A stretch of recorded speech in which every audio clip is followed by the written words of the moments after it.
Welcome back, and we now focus on the beauty and the cosmetics industry. The African continent is estimated to account for around 3% of the $500 million global cosmetics industry. And according to Who Owns Whom, the market was growing by around 8 to 10% a year before the pandemic. Now, KAS Africa's CEO, Vinny Perumal, has penned an article that discusses the trends in the South African cosmetics industry that will help drive its growth beyond COVID-19. And to give us more details on that, she joins us now via Skype. Vinny, a very good morning to you. Thank you so much for joining us. Welcome to Morning Live. Thank you for having me on your show. Let's start with looking at how the country's cosmetics industry has been, impacted by the COVID-19 pandemic. During the lockdown, the industry was heavily impacted like other industries, but it has been quite resilient. The industry switched to hand sanitizers and hand wash. Luxury ingredients were used for moisturizing and oils. And the industry continued. We survived the pandemic.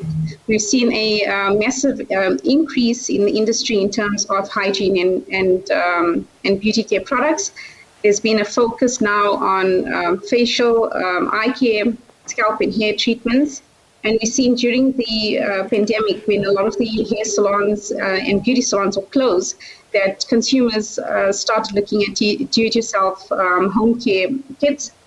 We've seen hair care, hair color, nail polish, peels, facial peels grow at double digits in the UK, and this has been a consistent trend we see in South Africa. All right, just take us through how the South African cosmetics supply chain has shown resilience in weathering the COVID-19 storm.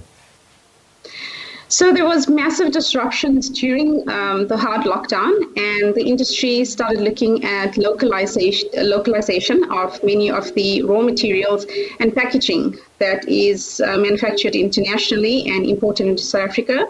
So the supply chain has been resilient by gearing up local manufacturing of these types of raw materials and packaging.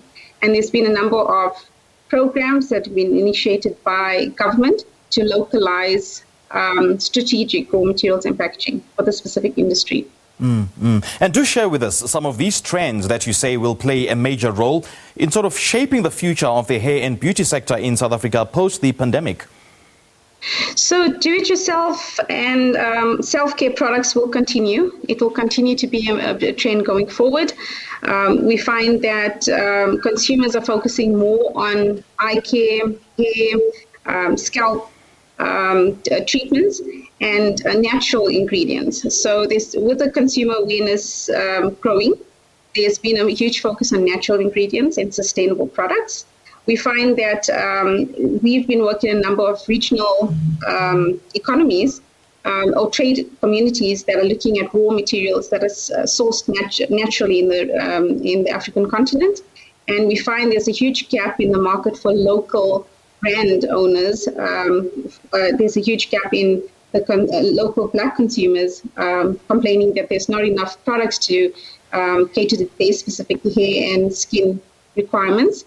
And we see a number of local brands being created. So we are a leading contract manufacturer, third-party contract manufacturer of personal home, beauty, baby, and oral care products. We work with a number of large multinational brands and local brands. And we've seen the trends are consistent with the global trends, where raw materials sourced naturally are becoming one of the biggest trends. Now, Vinny, you say that many manufacturers are now, looking at the market with renewed optimism. Tell us what you mean by that, and what drives this optimism. So the government have been in discussions with multinationals, driving the discussion of localization. There's obviously been the uptake of the African Continental Free Trade Area, the agreement signed that will encourage intercontinental trade. And we find that a lot of the big multinational brands are looking to localize production.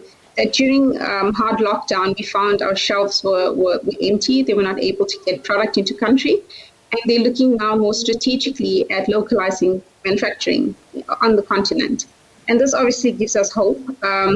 We have the biggest growing middle class sector in the world, and the continent's actually estimated to grow faster than the global industry.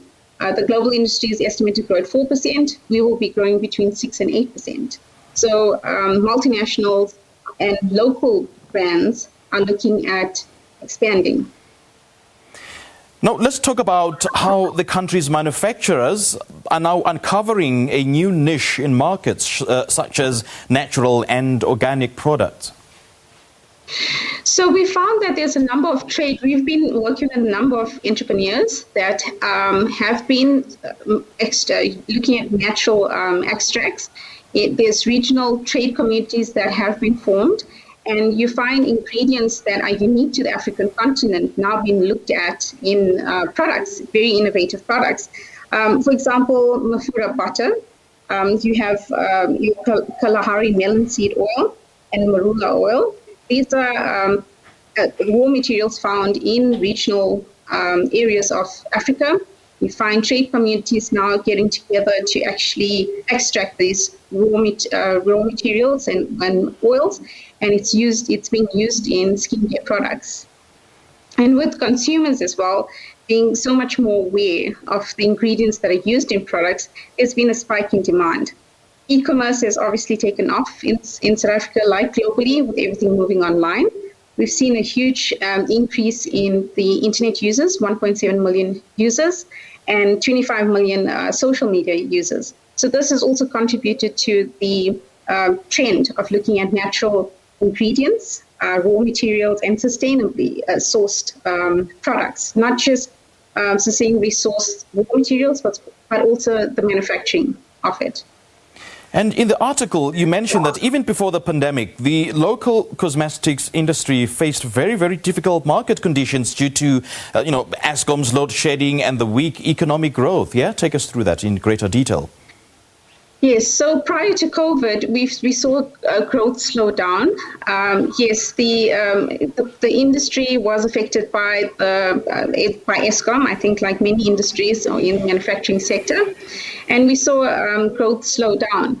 And prior to COVID, the innovation in especially what's coming out in the market at the moment was not there. It was business as usual. Businesses, big brands were looking at new innovation, but with COVID, it's forced brands to innovate much quicker. All right, Vinny, great chatting to you. Thank you so much for your time. And I quite like that point that you made with regards to, the importance of diversity and inclusion and being, a very important facet in our society. Great chatting to you, Vinny. Thank you so much for your time. Thank you so much.